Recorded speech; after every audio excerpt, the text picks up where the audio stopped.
அமமுக பொதுச் செயலாளர் டிடிவி தினகரன் செய்தியாளர்களை சந்தித்து வருகிறார். நேரடி காட்சிகளை பார்க்கலாம்.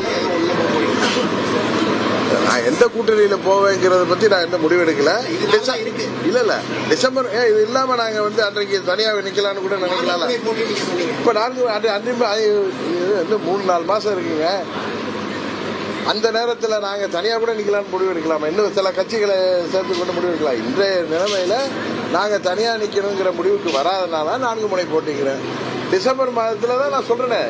அப்ப இன்னைய நிலைமையில நாங்க தனியா நிற்பதற்கான எண்ணத்துல இல்லை. பட் டிசம்பர் மாதத்துல காலம் எப்படி வருதோ அப்ப அந்த நேரத்துல புதிய கூட்டணிகள் கூட அமையலாமே, நீங்கள் எதிர்பாராத கூட்டணியெல்லாம் அமைக்க வாய்ப்பு இருக்குன்னு நான் சொல்றேன்.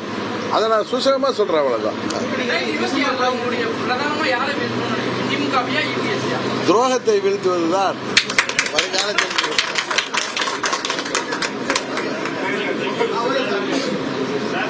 போதுமா? சந்தோஷம் தானே? என்ன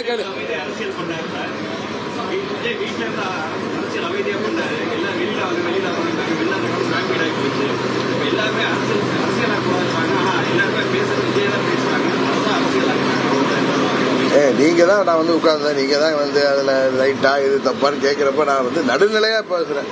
ஒரு பத்திரிகைகளை கூட எழுதிருக்காங்க, அவர் நடுநிலையா தான் பேசியிருக்காருன்னு. அது மாதிரி நான் நடுநிலையா தான் பேசுறேன். நான் விஜய்க்கு எதிராகவும் பேசல, விஜய்க்கு ஆதரவாகவும் பேசல.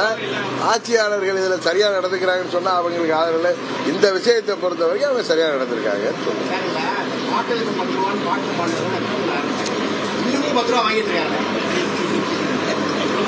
அதாவது கேளுங்க, அன்னைக்கு செந்தில் பாலாஜி அதுக்கு பதில் சொல்லியிருக்காரு. போன ஆட்சியிலேயே இது மாதிரி நிறைய குற்றச்சாட்டு இருக்கு, உங்களுக்கு விளக்கம் எல்லாம் கொடுத்திருக்காரு. நான் போய் டாஸ்மாக்ல பாட்டில் வாங்கி தெரியாது. எங்க கட்சி நிர்வாகிகள் யாருமே அது மாதிரி குற்றச்சாட்டையே என்கிட்ட இன்னைய வரைக்கும் சொல்லதில்லை. அதனால நான் என்னன்னு பார்த்து அதுக்கு பதில் கொடுக்குறேன்.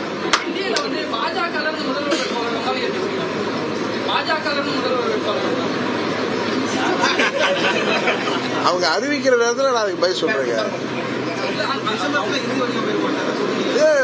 நான் உங்களுக்கு கேட்கறதுக்கு பதில் சொன்னதுன்னா எதை வேணாலும் கேட்க ஆரம்பிச்சாரு. பிரஸ் மீட் நாயகன்னா என்ன காமெடியன் மாதிரி ஆக்கிட்டு நீங்க நாயகனா ட்ரீட் பண்ற மாதிரி தெரியும்.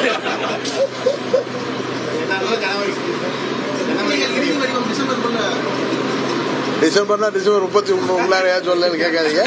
டிசம்பர்ல இறுதி வரையும் ஜனவரியில கூட